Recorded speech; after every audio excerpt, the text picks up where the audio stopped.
Are you a business owner or entrepreneur who's had great success in the business world, and now you want to launch a speaking career to share your message with the world? If that's you, then listen up.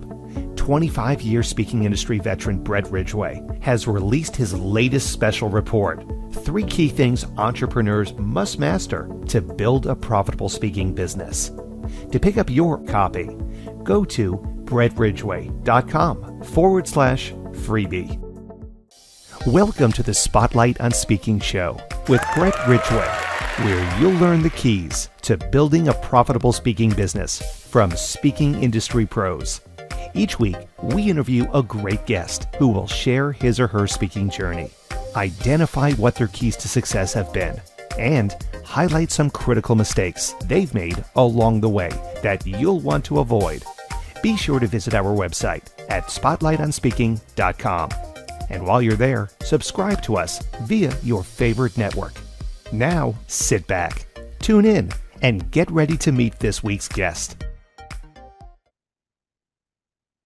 Hello again, everyone, and welcome to another episode of the Spotlight on Speaking show. I'm your host, Brett Ridgway, and I'm excited to have as my guest today, Chris Hennessy.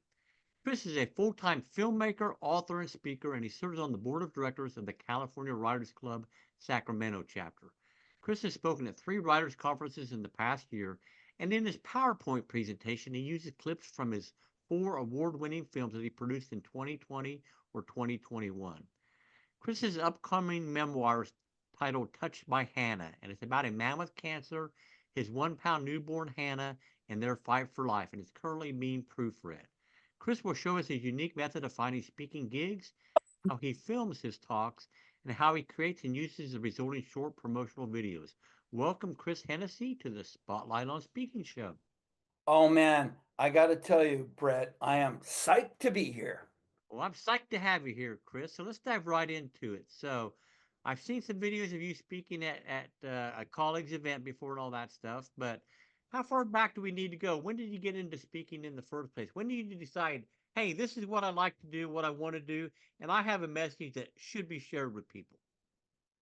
I started speaking in the 1990s. In 1990, I quit my job as a sales and marketing rep because I had bought a video camera a couple years before that, became captivated with, and quit my job and became, without a class under my belt, a full-time filmmaker and got involved in my industry. And the leader of our conference, called WEVA, Wedding and Event Videographers Association, I went to the first conference and it lit a fire under my butt in the early 90s. It's like, I need to speak at this event next year. It's 2,000 filmmakers at that event.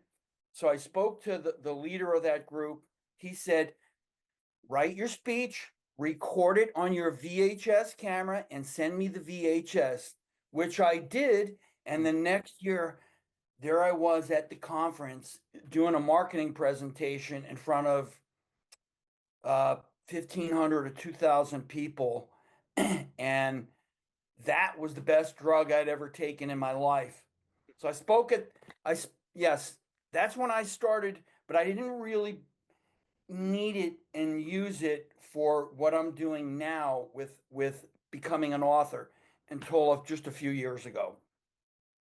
Well, we all go through various iterations of the things that we do through our life. And, when you find something fits, eventually you find a way to make it fit even better with what you're doing currently. So what your go-to topic on that first speech was like 25 years ago. So we're going back a few years, and it was about marketing. So what's your go-to topic these days, Chris? Yeah, my go-to topic these days, I'm speaking to writers clubs and writers organizations around the state of California. And I'm mostly speaking about what I call maybe storytelling crossover, how I use film and video to bolster myself in the writing community, how I use it to market myself, get myself known, and get my writings well known. And it's a unique method, and it's been such a fun journey. Well, you talk about storytelling, Chris. So, what makes for a good story? You got to have passion. I think you have to have something that just captivates you, takes over your heart, something that you really have to get out of you. And you write about it. So with Touched by Hannah, which is my upcoming memoir, a man with cancer, his 1 pound newborn, and their fight to live. Yeah, you already said that. I decided I wanted to write the book, and the thing that has made me, I think, I produced 1,500 plus films for companies like Google and eBay and on and on and on. And all of that storytelling and everything I've done in filmmaking made me the storyteller I am today. However, with writing, my writing journey, the best way to become to work on your storytelling is to write your butt off, to write a lot. And in the last 5 years, I've written hundreds and hundreds. I started a newsletter a year and a half ago, dreaded it because it was another thing to do. Now it's one of the most fun things that I do. And I have people actually looking forward to getting my newsletters. And it's really a personal publication, but I called it a newsletter because that's what the agents and the publishers want to hear, newsletter. But writing meticulously and working so hard on each issue has really improved my storytelling dramatically. Same with filmmaking. I made hundreds and hundreds of films, and all of that storytelling and selling all of those jobs and being out at those jobs. And I've interviewed on camera about at more than 10,000 people. I've done the math on it. All of that enriching stuff has led to me being the storyteller that I am today. So, I like to say, Chris, that there are three primary types of speakers. One is the local businessman who just speaks to the Rotaries and Kiwanis or whatever, share some content, hoping that eventually they'll have a need for whatever it is that he or her offers the market. The second is what I call the platform seller who delivers content but then makes a specific offer from the stage for products or services. And the third is just the keynote speaker, paid a fee for going into an organization and delivering a talk. Which of those arenas have you played in? And if more than one, which one do you like the best? And then we'll go from there. Well, I've really played in maybe all of them.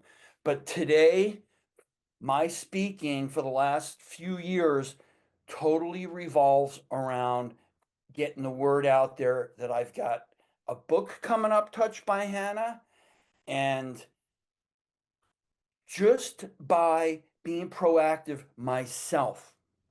And in the last couple of years, to all the writers organizations in California, I sent my speaking proposal for 2025 the other day to 25 organizations, and I'll get a lot of speaking gigs the next year and a half for that.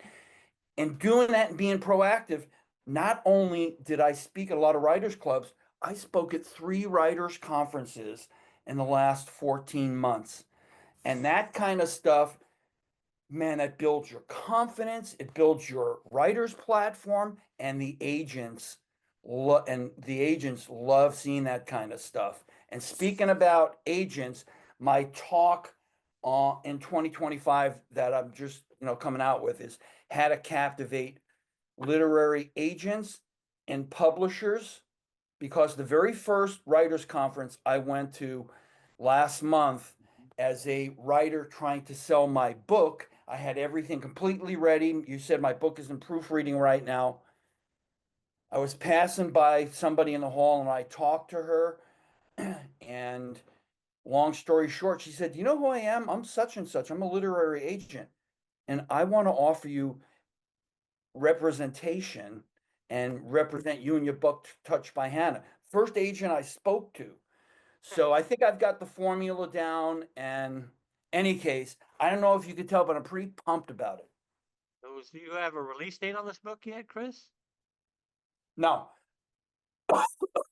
the book is being proofread by a very high quality proofreader. She probably won't be completed till sometime in January.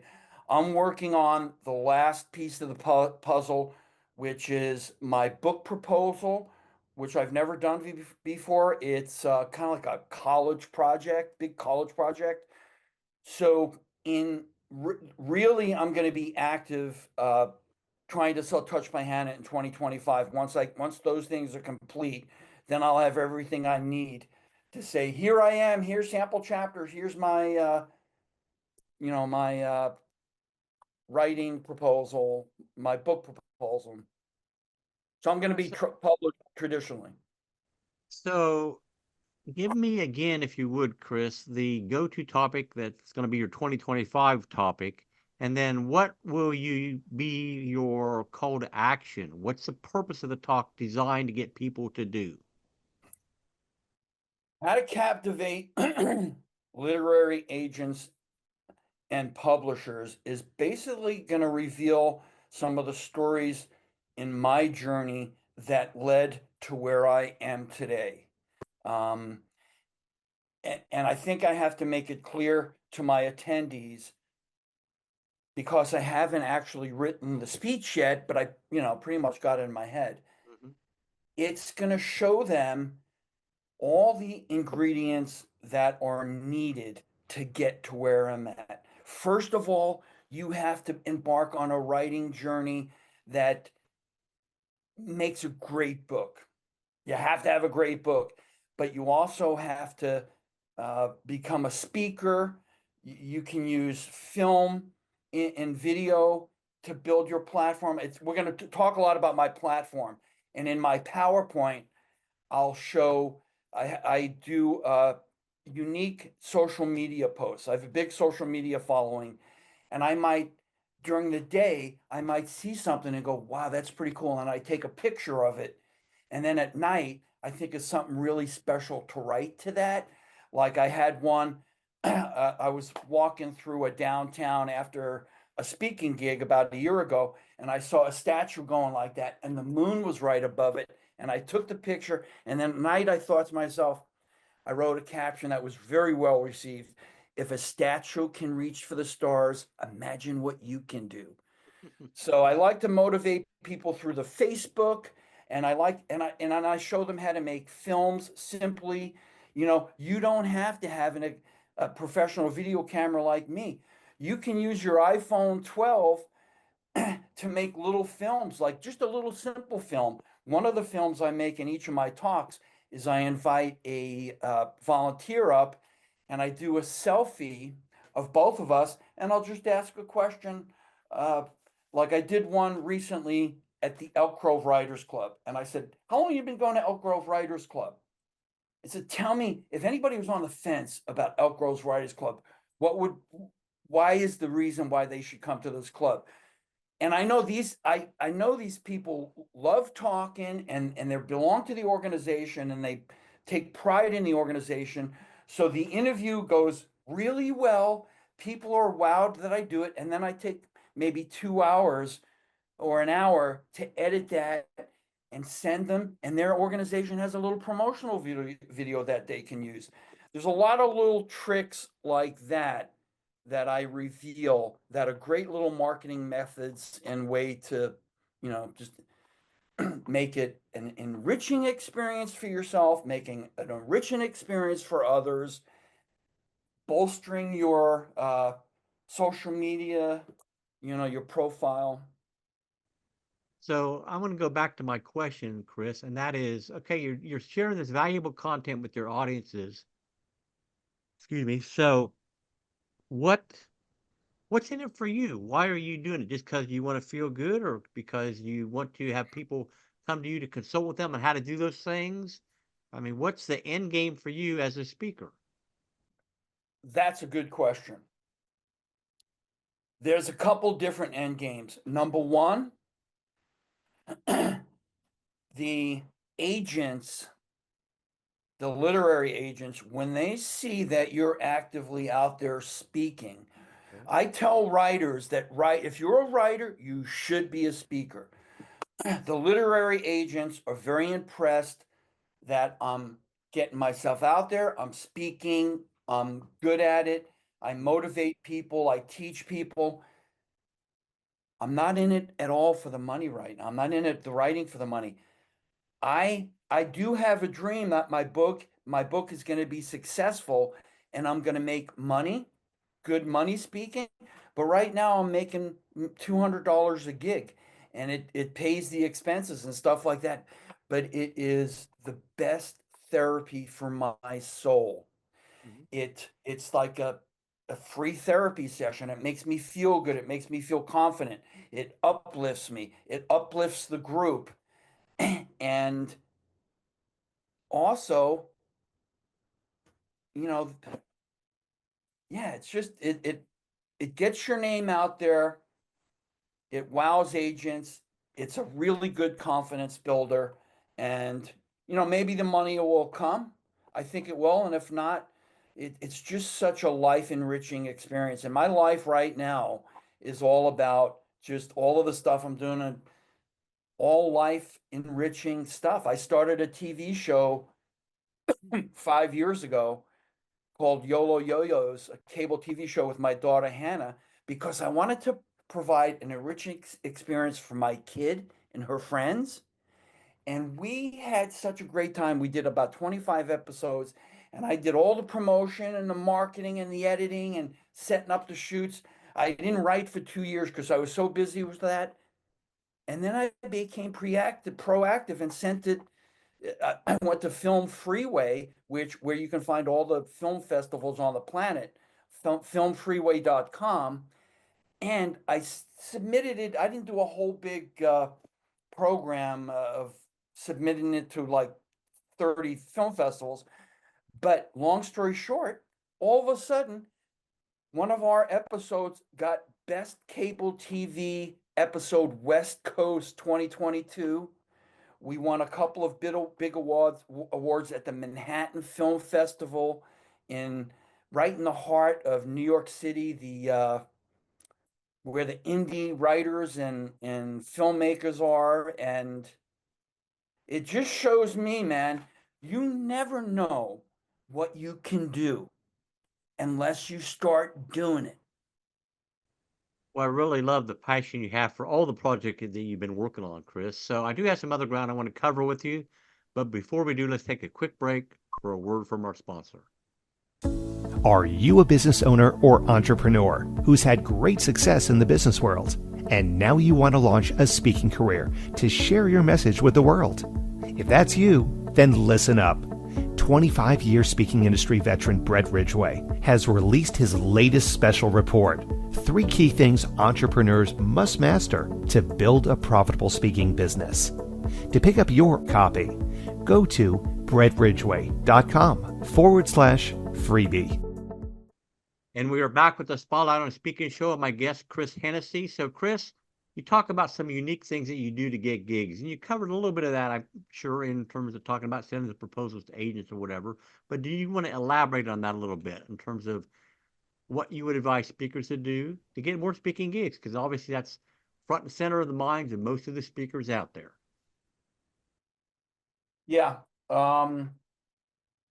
So there's a book that I purchased called The Message of You.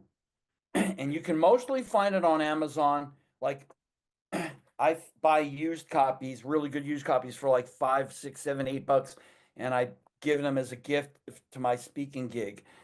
But The Message of You by Judy Carter, she was a big comic in the 80s and she became a speaker. And she's the only one that I know that really gives a good practical way, not boring, not corporate, not yicky, boring. Judy Carter, The Message of You, you can take all your stuff and turn it into a great message. I highly recommend that.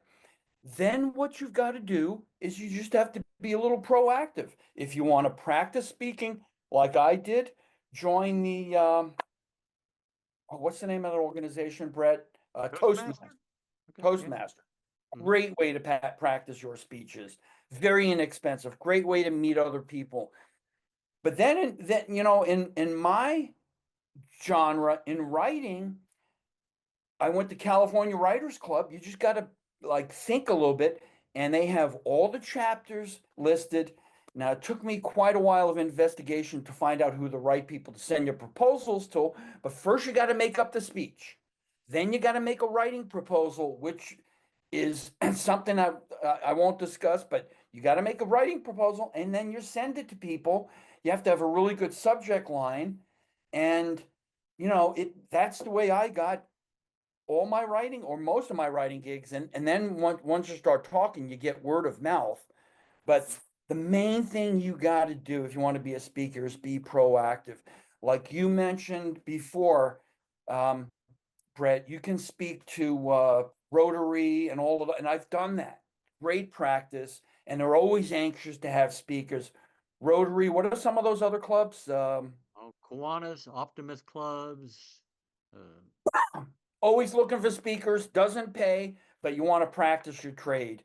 You want to be passionate about your topic, and you want to be you have to be proactive and send those proposals and then follow up on them, and get yourself some gigs.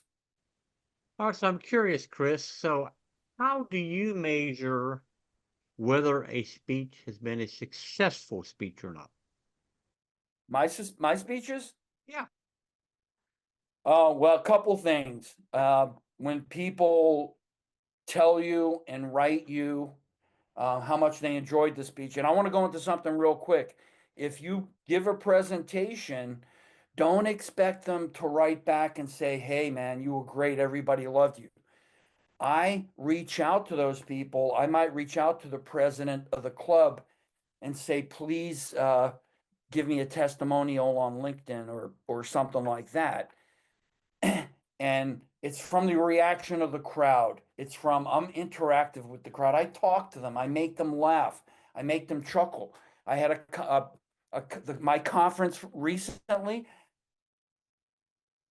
I went to the back of the audience to press play on my video camera, and then I went backstage, and then I thought to myself, you know what? I'm going to do something really funny. And I went on the stage and I took the microphone from my introducer and I introduced my introducer. And I got a laugh after saying about 2 sentences. I got a huge laugh, warmed everybody up, and I think that set the tone for the speech. And you know something, Brett? I don't even remember what the question was now that you asked, but if I didn't answer it, tell me. Well, let me think about it there, because I. So the question was, now I've got to pull this from my memory bank now. How do you measure the success of a speech was the original question? Yeah, so you can tell if the audience is into it. If you can make them laugh, if people come up to you afterwards and tell you, when they write back testimonials, and in your heart after you give a speech, if it resonated. And I was a big runner in the 70s and the 80s, and now I walk. And I run on the elliptical, and you get this thing called runner's high, where those natural drugs, endorphins and stuff, just make you feel really good. So in my speeches, like I was at the Sonoma Writers Conference where I met Judy Baker, and I drove the 2 hours home from that gig, listening to music on cloud nine, runner's high, feeling good. So if the speaking is making you feel good and everybody else, then I think you're being successful. Yeah, I agree with you, Chris. You know if you nailed it or not, just in your heart and how you feel about it all. Now, I was a runner too in my younger days, so I know about the runner's high thing. It's the best feeling. So now it's time to flip the script a little bit, Chris, and share an embarrassing moment from your speaking career where you were left a bit red-faced at the time, but a valuable lesson was learned, and it would be something that you would highly advise up-and-coming speakers not to do. The first thing that popped in my head was a funny story back in the 90s when I gave the speeches to that video organization in Florida and in Vegas. I took my family with me, And the night before my speech, I was practicing, and Shane, who was 5 at the time, like I was studying my speech, and I turned around, and Shane, my 5-year-old, just like leaned over and threw up on Chris, who was my 6 years old. So for the rest of my studying my speech, it smelled like vomit. So maybe don't bring your kids, I don't know. But as far as embarrassing moments, embarrassing moments are the best way to get a laugh. I don't know if this would be called an embarrassing moment, but at the Elk Grove Writers Conference 14, 15 months ago, I decided to film my speech with my professional video camera, which adds a whole level of stress to the speaking gig. And then I decided, so on that day, there was like 8 speakers. I'm going to do a good thing. I'm going to film all the 8 speakers, which I did. But I realized when my speech was just about over, I thought to myself, oh my gosh, I forgot to go to the back and press record for my speech. And I didn't record it. And I'm standing there, and all of a sudden, I just, without even really realizing, I said, oh shit. And you don't do that at a speech. And then I looked at everybody and I told them what happened, and everybody laughed. So I think, when embarrassing things happen, be real. I mean, make fun of it. I think with me, I totally enjoy it. I'm totally having fun. And in a speech, you're connecting with human beings on a level that's just different. It's an honor, and I enjoy every second of it. Whether I screw up or do good, I make light of it, make people laugh, and pump them up, keep going. Here's another thing that you should know about me. I don't think I've been embarrassed about something, honestly, since about 1984. But when you're out there and when you're talking, the more you do it, the more you become confident in yourself. And if those things do happen, it's like, I tell my daughter, Hannah, I said, Dad's a dork, and Dad, and I said, and Dad is, kind of clueless but you want to be that, because being normal is boring. So don't be normal. Don't be normal. All right. Well, I'm going to give you a couple minutes now, Chris, to tell people a bit more about what all you're doing and how they can get involved in your world, should they so choose. Sure. Hen Shtick is the name of my newsletter, and I've doubled my readership in the past year being on Substack. So if you go to, We'll make sure this appears in the show notes down below for the newsletter. Okay. So you just look in the show notes down below and you'll see the URL to connect and get Chris's newsletter. Touched by Hannah is, what I'm doing. 2025 for Chris is going to be speaking, because I want to continue nurturing my soul and building my platform at the same time, my writer's platform. But 2025 for me is going to be all about selling my book. And I gotta, I've been working on this thing for more than 10 years. And I was going to make a film called Touched by Hannah. Then I decided I want to write the book because I want to get the whole story out. And, I embarked on a journey where I joined writers clubs, and I went to dozens and dozens of seminars, networked with a lot of writers, wrote hundreds, a couple thousand pages the last 7 years. And my journey now is, since 2020, when I've had all of these award-winning films, and I'm getting this, all of a sudden with Substack, the beauty of Substack and writing a newsletter is, all of a sudden, all of the writers that I know in Northern California, even some of them, the celebrity writers, are looking at my writing and going, wow, you are amazing. You are quite the writer. So I worked my butt off the last 10 years, and everything that I've done has culminated in where I'm at today. And I'm so excited because the book is done. It's in the proofreader. Now I have to sell it. Now I have to, do the proposal, query agents. I'm going to writers conferences next year, big ones, to meet with agents. I would highly suggest, if you're looking for an agent, man, the best way is always face to face. Go to a conference. I told you my story before. When you meet these people face to face, they can really see the enthusiasm and feel it versus, anything else. Yep.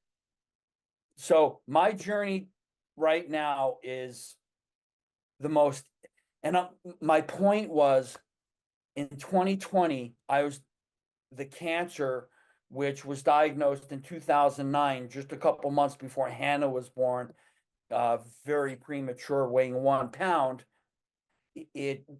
I'm at stage 4 cancer right now. So everything I'm doing with stage 4 cancer. There's been several times, at least 4 or 5 or 6 in the last couple years, where I was close to death. This summer I had pleural effusion. I had 4 liters of murky, bloody looking fluid siphoned out of my lungs. But I've still had this drive inside to do this and be successful. And I think everything I've been doing in my journey has helped keep me alive, man. And I don't feel like this cancer is going to get me now. The fluid in the lungs was supposed to never stop. Being that I have cancer in my lungs, the fluid in my lungs was supposed to never stop going. In early September, we went to a surgeon, and he told me how he was going to drill a hole into my lung and place a catheter, and for the rest of my life I'd have a tube sticking out of my chest. But the fluid stopped flowing, and now that pleural effusion is gone. And look at me, I've finished my book. It's being proofread. I've got agents vying for my book. So I'm going to just continue. My journey is continuing. I'm going to keep doing what I'm doing. After this book is sold, after we get the right agent and the right publisher, then I'm going to finish the screenplay. And there's no doubt that we're making a Netflix movie on this. And then if God can give me the opportunity to live another 20 years, I got 20 years of projects that I can do. So Well, I always say, Chris, keep living till you're no longer alive. So sounds like you're on the right track. you know what, my take on that is, I'm going to keep living the best I can right through the finish line. There you go. All right. So any final words of wisdom for up and coming speakers, Chris Hennessy? Hey, up and coming speakers, if you're afraid about becoming a speaker, that's like anything you do in life. Once you start doing it, you'll become comfortable. When I first started speaking, I was scared to death. Now, the only issue I have with put 100,000 people out there, and I'm going to go out there and do it. I think because of my cancer journey and my confidence level and everything else, I don't get nervous before speaking gigs. If there's 100,000 people, I'm going to just be more pumped than whether 10,000. So just get up there and do it, practice it. And the more you do it, then the more you refine your speech. And I think you'll find something. I think a lot of you will find it brings joy in your heart, and it brings just a really good sense of, it's a really enriching thing to add to your life. Yeah. Well, without a doubt. So I want to thank you so much, Chris, for being my guest on this episode of the Spotlight on Speaking show. I wish you the greatest success with your new book. We look forward to reading it when it is available, certainly. And as always, I wish everybody out there who's listening, thank you for joining us. And may this year be This year's almost over. May 2025 be your greatest year yet. Take care, everyone. Bye-bye.